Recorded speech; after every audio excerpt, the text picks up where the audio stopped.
and Douglas. Ms. Rebecca Chua Unso. Okay, ma'am. Tools for the information of our friends, nanalo po ng 6 na Aliw Awards in 2018 ang ating musical. Best Original Music Production, Best Stage Director for Mr. Joel Lamangan, Best Ensemble Performance, Best Actor for David Musical Theater for Juan de Guzman, and Best Actress for Carla Guevara Cortez. Ayan. Award-winning ang ating play. So, Tools, I'll start with a Q&A na. So, kung sino po ang gustong magtanong, you just Yes, Mr. Nestor Portero. I will roam around. Hi, good afternoon.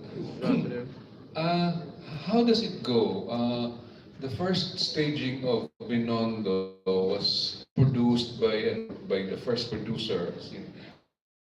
I think was on top of the production, and now the second, the rerun is going to be produced by another producer. What is the relationship now between the first? That's our similarity. The difference is he's very rich. It's a story of my to tell his story, but as Mr. Vicky Law says, this story is aching to be told. And today is my second time to meet Mr. Vicky Yong. I'm so happy, Mr. Vicky Yong. I'm so happy and overwhelmed that he's supporting Binondo the musical. I look forward to work with him. So, are you in a way still a co-producer of this production? Okay. I understand that Mr. Yong is Singaporean. The possibilities of bringing the show to Singapore?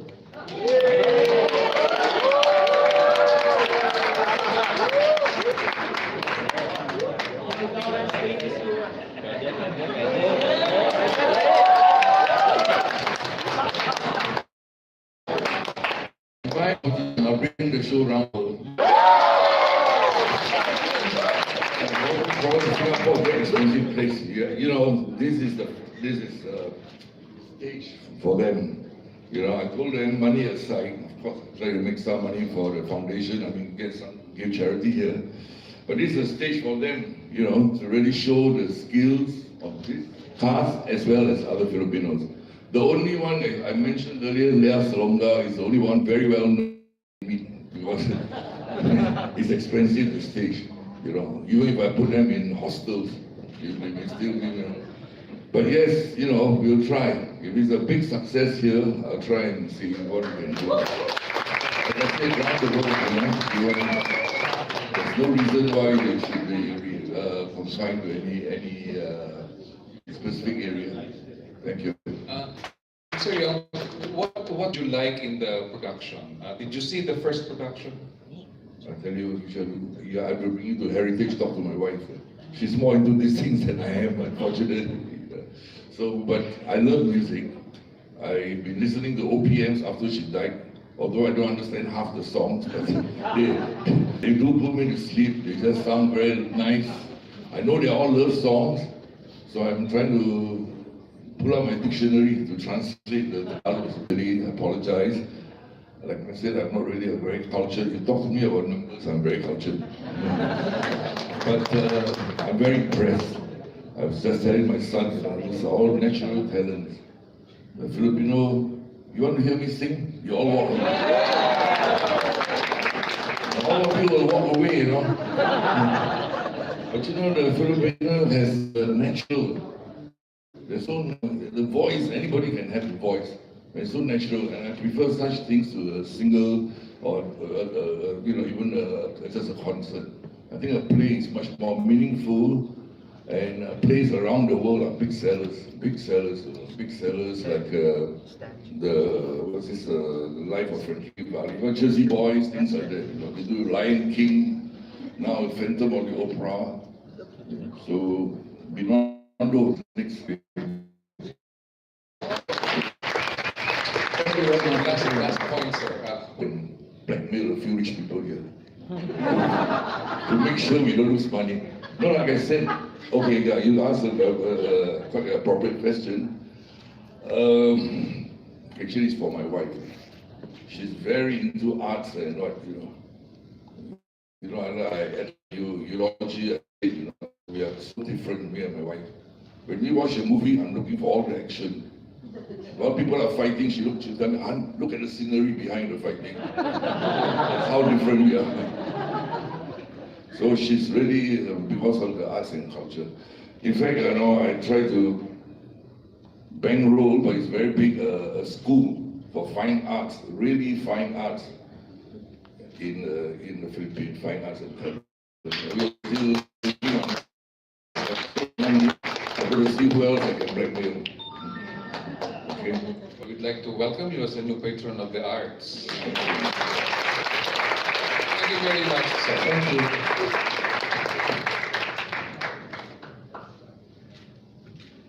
Yes, Frida. Yeah. Will there be any changes from the first run? There will be some changes. Some I don't want to tell you in details. You have to watch it. There have also been talks of a film being developed. Is that still true? A film being developed around the material? We're still looking for a producer. If there will be an interested producer to put it into a film, I will be very happy to do it.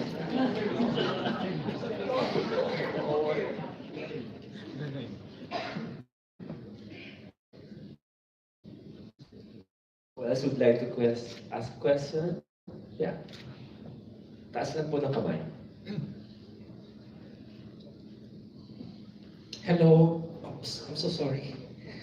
I'm Jonathan.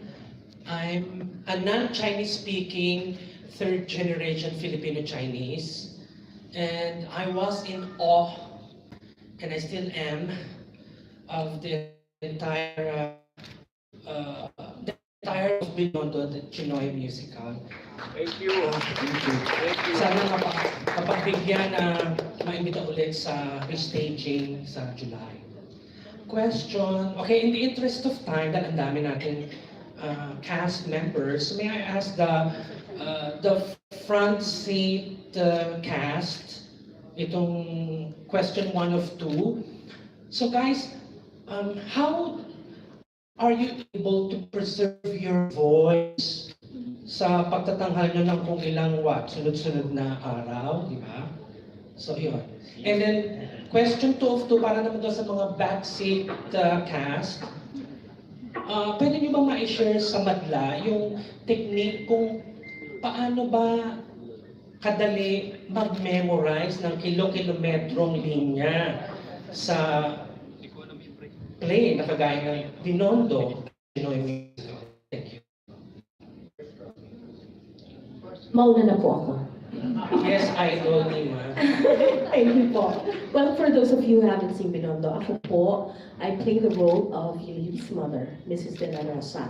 A wee bit role, pero that Director Roel Lamangan and Sir Monty Guzman made sure na tatatak ko yung role ko. So I'm very... Torture you. To torture me. So, kukunti ko yung mga eksena ko, pero full on and kailangan ko talaga ng rest. So, while we do rehearsals, wala pong night out. Early bed dapat to preserve our voices. So, yun po for me. It works for me. And also, sa rehearsals naman, kailangan na talagang figure. But yes, kailangan kumakain, very healthy and ready sa hirap ng. For this show, I have very little songs. 24 songs lang. Lang naman, Sir Bon. Yeah. Well, I try to be as healthy as possible. I drink a lot of vitamins. Vitamin B helps me with my memory, and I share it with my friends and loved ones. Yes. And during rehearsals, I try to not mark. No marking involved. Full out every time because I have to make my strengthen my my vocals and my body so that I'll get used to it by the time the show comes, so I know what I'm going to be doing. Not shock myself, full out show and mark during rehearsals. Para I'll be stronger, lots of water, and sleep. I'm Noel. I play the Filipino-born Chinese. And same secret. Thanks for the vitamin B, by the way. But to add to that, I've been blessed. My memory is phonographic. So if I hear something, itatatak na yan. So thankfully, I have to do less reviewing for this year than last year. Even shows I memorized a long time ago, 20 or more years, they're still there. And when I sang lounge, they're still there. And when I sang lounge in Macau, I sang, it's easy naman because I have no life. Hi, good afternoon. My name is Jonal Mojica. I play Get Lao / Matandang Sino, ang Diyos ng pag-ibig. So, I pretty much mess around with their love lives. So ako yung reason kung bakit nagkaganon ng buhay nila. I have very short scenes also, and then I have another track for the ensemble. A little to memorize, but I have Chinese lines, so paulit-ulit lang. And same as Sheila, no marking during rehearsals because, especially for the high notes of the ensemble parts. And to preserve the voice naman, I have a very, very bad sweet tooth. But during production, I lessen intake of chocolate because dairy reduces mucus. So we don't want that for the production. So baka makatulong. Thank you. Hi, I'm Mariela and I play the role of Jasmine. For me, I get a lot of sleep and vitamins as well as a proper diet because I have a lot of intolerances and allergies. So I stay away from dairy as well. And to just warm up properly before every show. There. Okay, thank you. The cast at the back, maybe they can stand para makita sa likod.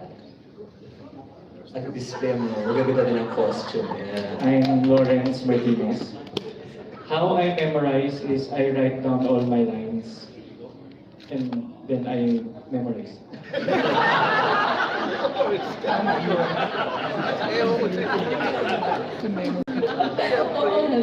Hi, I'm Elrica. Isa po ako sa chorus sa amin.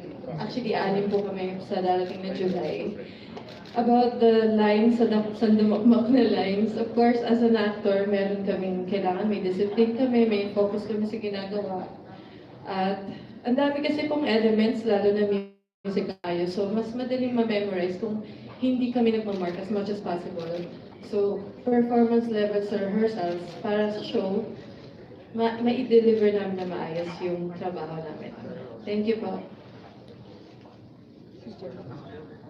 Hi, I'm Khalil. In order to memorize our lines, what I do is I repeat it again and again and again, memory by repetition. And also sometimes if it's really hard, you can write it down and it helps. Hi, I'm Jim Bebanco. Discipline is the key factor. Dapat nakikinig ka. Play with your eyes and ears all the time. At saka hindi ka dapat tanga-tanga, ayaw nila ng tatanga-tanga.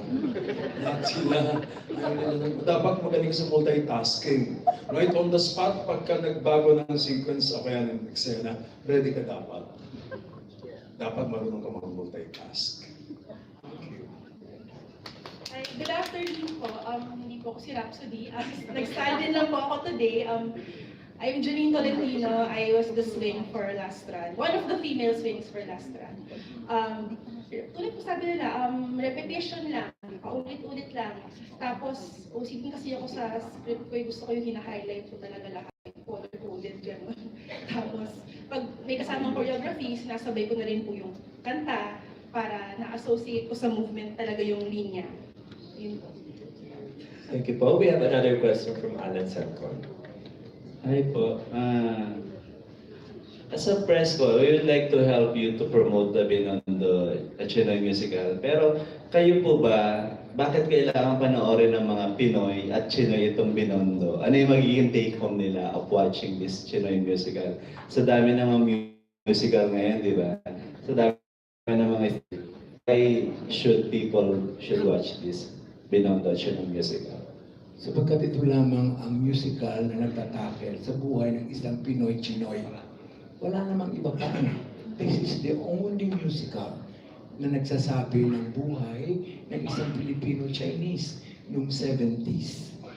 At kailangan na mabigyan ng pagkakataong marinig sila sa pamamagitan ng musika, sa pamamagitan ng pagsasadula ng mga problema ng mga Chinese noong panahon na ngayon pa rin na may problema pa rin. Kaya kinakailangang mapakinggan, kinakailangang mapanood. Bukod sa ito ay Filipino musical.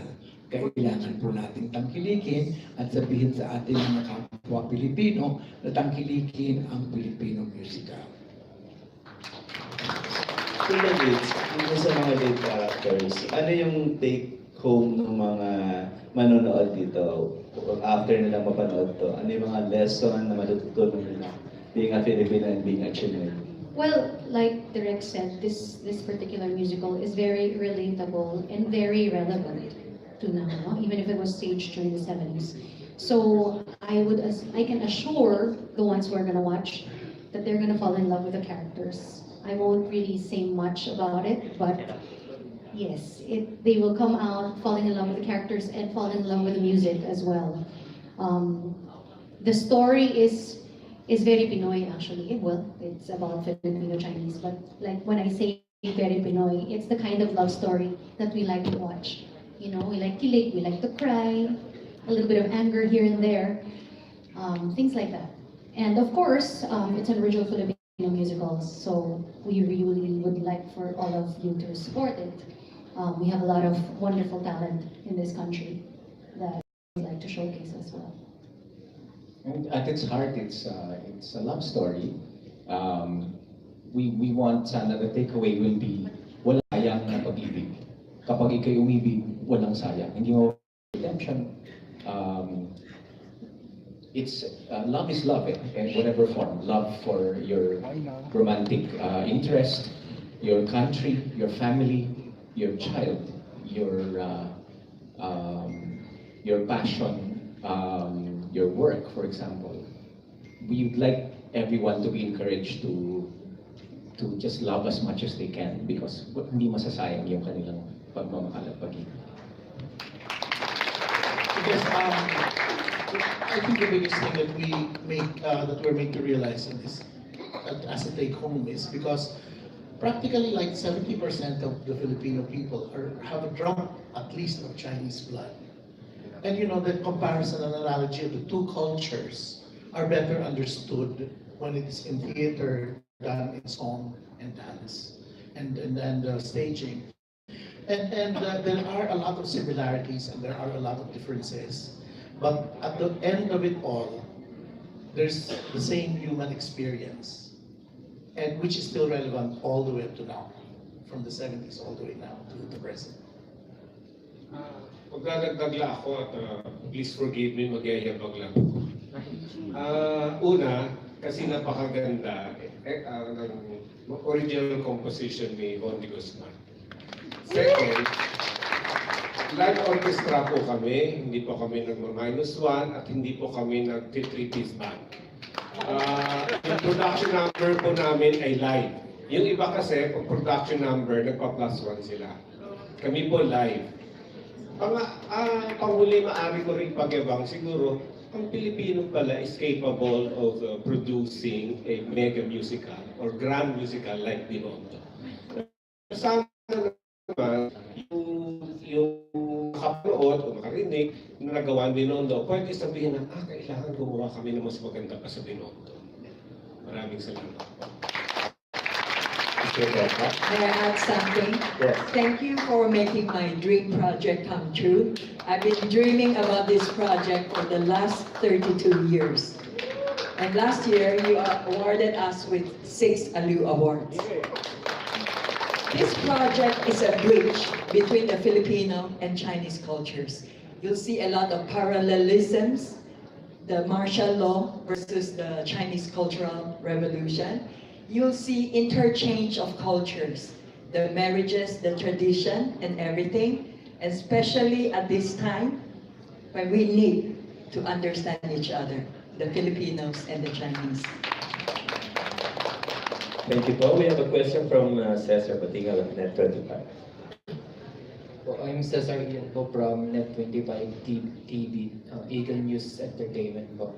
I want to congratulate lang po the entire cast members, pati na po sa production to sa prestigious at matagumpay niyo pong run doon sa Kia Theater. Salamat po. Tapos right now po that you are another run, or second time around, dito po sa Soler. Ito po isa sa mga another tinetreasure po sa OPM industry. Meron po tayo original Pinoy music, original Pinoy movies, and the same time, original Pinoy musical po. Ngayon po, ang tanong ko lang po dun sa cast member, especially to those lead cast. Ano po ba yung challenges na kinakaharap natin o ninyo? At paano po ang adjustment na ginagawa ninyo knowing that you are not Tsinoy, or most of you, meron po, or some of you, hindi po, wala pong dugong Chinese, tapos yung ipoportray niyo po na character ay isang Tsinoy. Tapos po, yung kultura po na meron po ang mga Tsinoy o yung mga Chinese, kailangan niyo po ba itong pag-aralan, i-adapt para mas maging makatotohanan ang pagpaportray niyo po ng role? It's ano naman we're actors, no? So our job is to hold up a mirror to the world and tell the truth best we can. So we arm ourselves different ways to research. Like for me, I'm learning my third Chinese dialect after working in Hong Kong and Macau, and so Hokkien naman. Ang mali ko kasi I had a Hokkien learning CD ba talaga? Ano ganun na katagal? I learned Mandarin in a month using that CD, and the other half of the CD was Hokkien. One half Hokkien, one half Mandarin. So I threw away the Hokkien. Sabi ko, why would I ever learn Hokkien? Sayang. Ngayon, if somebody, nananawagan po ako kung merong copy ng Hokkien learning CD. Mo man kaya. Ika si Kong to ma. Yes. Hong Kong already, so. Yun, but I think beyond the language, what's more important is the truth of the character. Like, who do we embody? That's more important than kasi we have to tell this language. We have to tell this story mainly in Tagalog, some English, some Mandarin, some Hokkien. That I think if we do it properly, then it doesn't matter what language actually. We just have to arm ourselves with the emotional truth.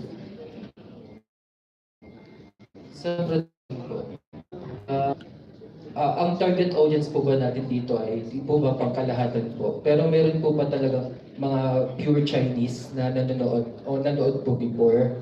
At ano po yung comment nila from previous play po? Marami pong Chinese na nanonood. Example, si Mother Lily. Chinese po siya. Nagustuhan niya po. I-invite niya po lahat ng kanyang anak at ang kanyang asawa para manood ulit. 3 beses siya nanood. Si Jose Marichan, nanood po. Mga kaibigan ko pong Chinese, nanood po sila lahat. Lahat naman sila nagkagusto.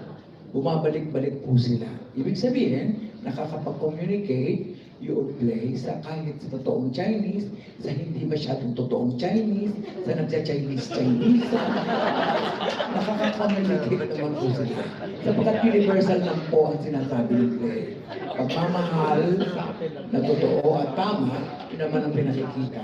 At pinakikita kami po ng Pilipino sa dekadang sinasabi ng Dura. Ano ba ang problema ng isang Pilipino-Chinese? Siya ba ay Pilipino ay Chinese? Yun ang kanyang conflict. Di ba kinanta? Ako ay Pilipino, kahit may dugo akong Chinese. Narinig nyo, di ba? Parang ganun po. Salamat po. Maraming salamat po sa magandang alita. May I take this opportunity to thank the Chinese community. They were very supportive. Tsinoy TV is here, Chinese commercial news, world news, the communities, the schools and colleges were there on the first run. They will be here again on the second run. Okay po.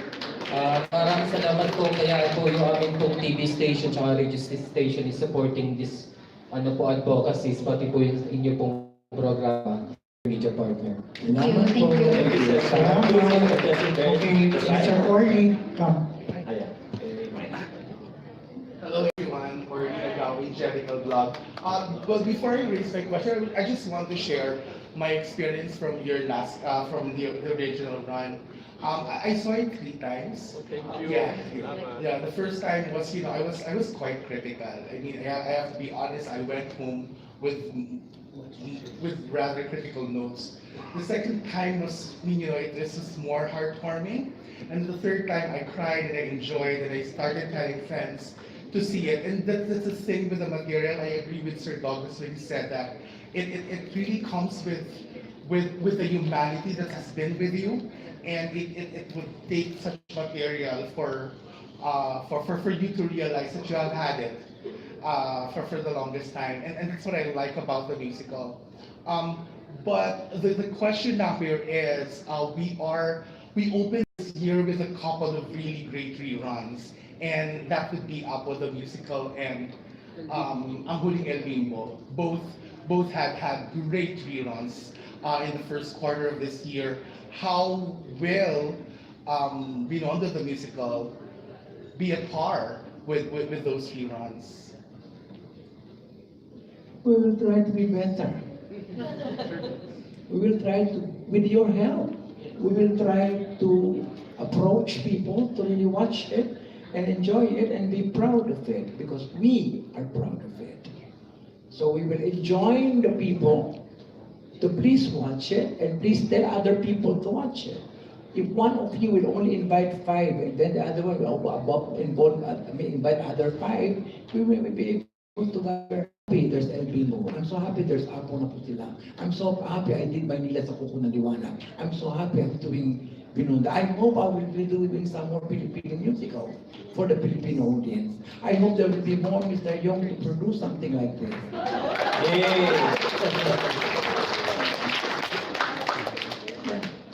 Okay, we're down to the last 3 to 4 questions. Mr. Eugene Asis of People's Journal. This question is for the 3 main top forces, from Direct Joel kay Bondi Guzman at saka kay Douglas Nieras, who have all worked in movies also and all award winning. So on a scale of 1 to 10, how would you compare your work here sa musical at saka doon sa movies na ginawa niyo at ginagawa niyo? On a scale of 1 to 10? 1 to 10. This is 12. This is harder to do. Because I cannot repeat a mistake. Sa film, I can always erase that, let's do it again. Here, I cannot do that. Alright, here, mahaba ang pakikisama mo sa lahat ng tao. Sa film, hanggang 7 days, 8 days. With the was 12 days, tapos na. Ito hindi, mahaba. Hanggang sa pagbibenta, hanggang sa pagpopromote, katama lahat. Sa film, hindi. Bahala ka na dyan, hindi ako popromote na lahat like that. So it's harder to do live theater. It's harder to do this one. But this is where I came from. That's why I love it.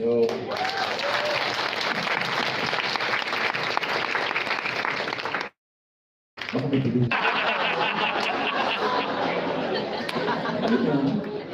Okay, Sibo.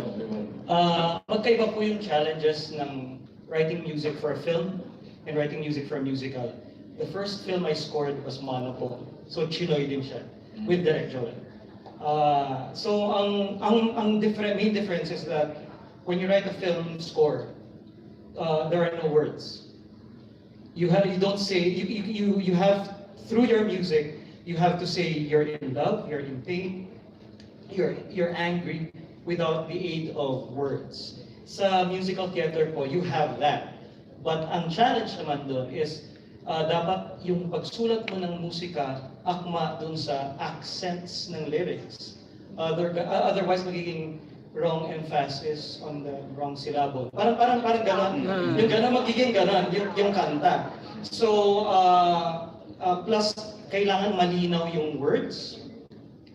Kung ano yung sinasabi ng word, dapat musical, you have to paint it. Pag sinabi mong langit, tumataas yung melody, lupa, baba yung melody.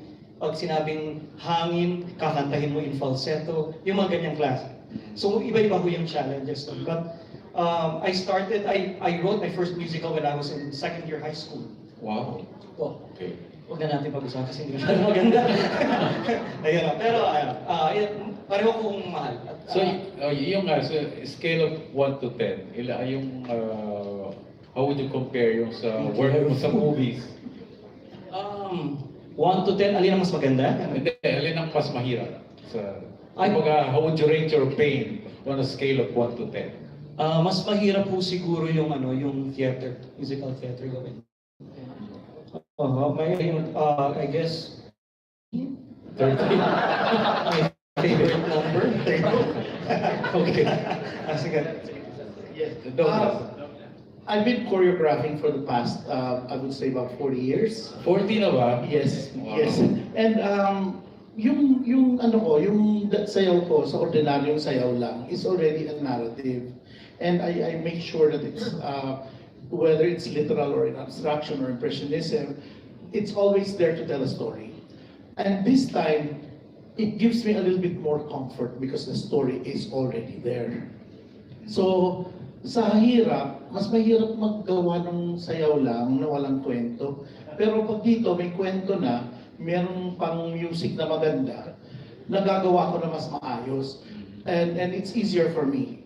But, the thing is, I have to come up to a different level or standard because there are people that I'm working with and we have to make our ideas collide and meld. Better na collide kasi mas maraming nangyayari. So I would say in a scale of 1 to 10, insistently 10. Or whether you like it or not. So, in other words, parang it's a breeze working sa ganitong musical? Initially, yes. But to come up with the finished product, parang masakit masakit talaga. Parang nakakadugo minsan. Okay. Thank you. Do you have a question, sir? Ako, I started in theater in 74, no? This is 2019. Ito pa rin yung pinakamahirap. Pero gusto ko lang i-share kasi kanina may nagtanong pero ayaw niya pa sabi yung pangalan niya. Sabi niya, bakit yung Binodo in Tagalog? Ito naman ang sagot ko sa kanya. Sabi ko, I hope you'll not be offended when my answer to your question. One, is that ang sound of music ba, German? Okay, di ba? Ang misay ko ba, Miss. Okay, Jesus is a superstar. Si Jesus nag-English. Diba? I mean, you know, di syempre ang Binodo, since we are Filipino, di mag-Tagalog tayo. Sabi ko, na-offend ka ba? Hindi, naliwanagan daw siya. Thank you. Yes, we have a question from Ms. Claire. Yes, Danny. Yes, Hilter. Claire. Good afternoon. My question is for Mr. Douglas Nieres. Actually, you kind of answered my question a while ago, but maybe you can give us more particulars about your process in the choreography of this musical. Thank you. Well, the process is very simple. There are two areas that I tackle, the elemental and the aesthetic. In the elemental approach, I just tear everybody to pieces until they get so tired that they don't have any choice but to deliver properly. Ganun yan talaga. Di ba? That's the Filipino psyche. Kailangan wala ka ng choice to bigandahan na lang. So that, there's no room to wiggle area.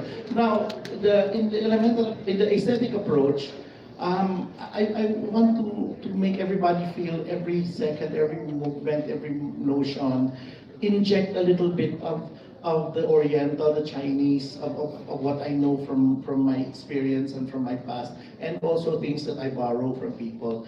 I go through a lot of process of asking questions.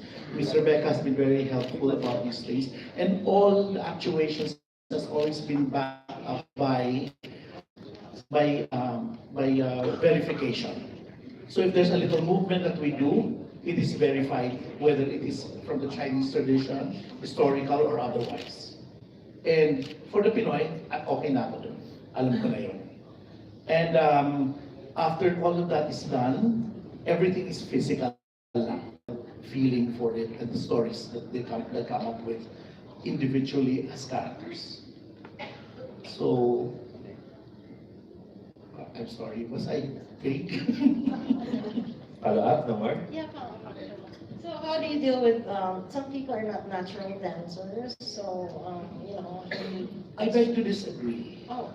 I have not encountered any not unnatural mover in the cast, and not even in Maynila.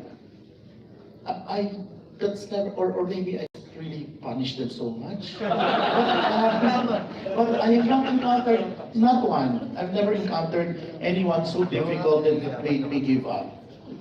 Wala naman. So far. Nakapagod. So far.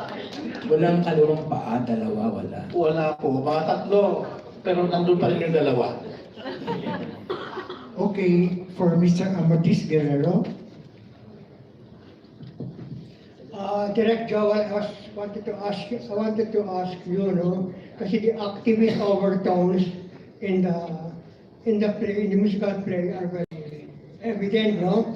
I was wondering if you could use if you and the cast could use your creativity to update the activism and take some pot shots against the dispute up in the West Philippine Sea. The West Philippine Sea doesn't have anything to do with it. Alright, we're not claiming. I have to ask Ricky Lee. Ricky Lee was the one who wrote it with LJ Dudok and Gerson Chua. It is her story. Alright, I'm just putting it into a play. Now, it just so happened that there is an activist scene. So I was an activist in the 70s. And that's how it's done. And with authority, I say, ganun talaga siya. Because I did it myself in the 70s. It is intrinsic in the story. It is intrinsic in the way it was written medically. That's why it's there. I did not put it there because I was an activist myself in the 70s. It was part of Rebecca's story. That's why it's there. But it reflected what it was in the 70s. There was turmoil in the 70s. There were student activists in the 70s. And we cannot say no to that. That's history. Now, if we will relate it to now, it's up to the audience to relate it. But it's not up to me to express and underline things about like this. It's up to the audience to interpret it the way they would like to interpret it. But there were activism in the 70s and the 80s and the 90s. Thank you, Amadis, for clearing it. But the cast can use their own, with your permission, the cast can use their own creativity. No, I provided, I asked, because hindi naman sila nabuhay that era. Mga bata pa sila. So I have to tell them somehow how it is and how it was and how it's done. I mean, andito din naman sila Douglas. Andito na si Arman pala, siya si Adrian.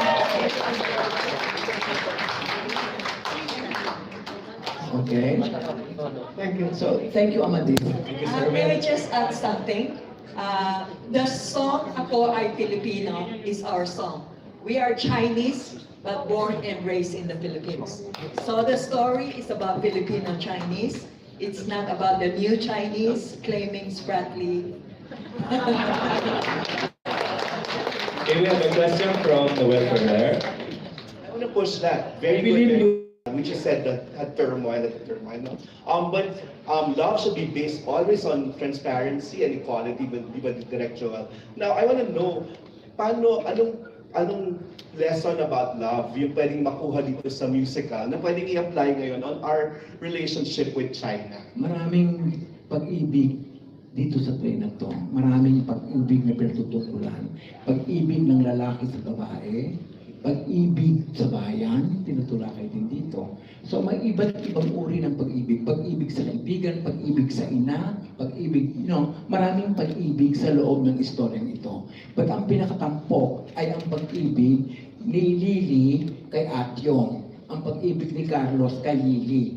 Ang pag-ibig ni Hasmin kay Atyong na hindi nagtutugma-tugma ang mga pag-ibig nila. Later on, umiibig sila sa mga taong hindi naman sila iniibig, pero umiibig pa rin. Iisa lamang ang pag-ibig na nanatili, ang pag-ibig sa bayan, dahil sinasabi niya, kahit ako ay Inchik, ako ay Pilipino. Yun ang nangyari doon sa totoong Pilipino. Direct Joel, kailangan daw ni Gina at saka ni Jingay ng pang-headline para maging relevant itong Presscon. So, kumusta naman yung pag-ibig natin sa China ngayon? So, ito ba yung pag-ibig na nasa isang relasyon na... Sa isang Chinese. Ang pag-ibig ko'y Pinoy. Okay. At gusto mo, tinatanong mo ba ako kung sino pag-ibig ko? Sa may nakapikit sa likod, direct. Ang pag-ibig mo daw talaga ay Pinoy. Kailanman ay Pinoy, kahit nung araw pa Pinoy. Dahil ako ay Pinoy. Di ba? Anong masasabi mo raw sa pag-ibig nating mga Pinoy ngayon sa mga Chino, sa Chinese, sa panahon ngayon? Ikaw yung puting na on spot. Yes. Kailangan daw maging relevant to. Darling, I'm a Solaire. Okay, ladies and gentlemen, please give a big warm of applause to Arman Ferrer. He made it on time. Arman is playing the role of Atyong. Please, A few words from Arman. few words about your playing, musical, etc. Your experience. Ni hao. I'm just grateful na umabot ako. Kakagaling ko lang pong Dubai. And I'm very happy to do this role again with my directors and my co-actors. Thank you. Kakanta daw siya for you.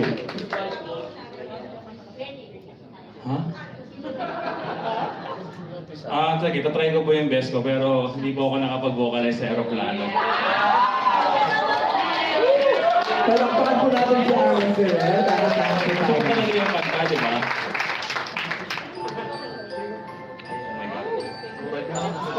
Ladies and gentlemen, Arman Ferrer. Totoo nga yata ang tinura ng matanda.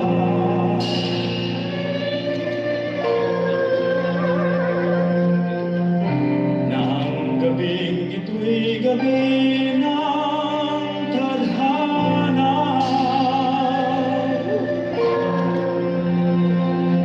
Dibdib ay kumakabog, tila may tumutula, pusong nananahimik ay nagambana. Oh, ginugit na, ano itong nararamdaman? Baka naman ako'y nabubulagan lamang, dulot ng liwanag ng namimintog na buwan. Ngunit ang kaloob ay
siya rin muli. Kung ibig. Wala ka pang tulog lang.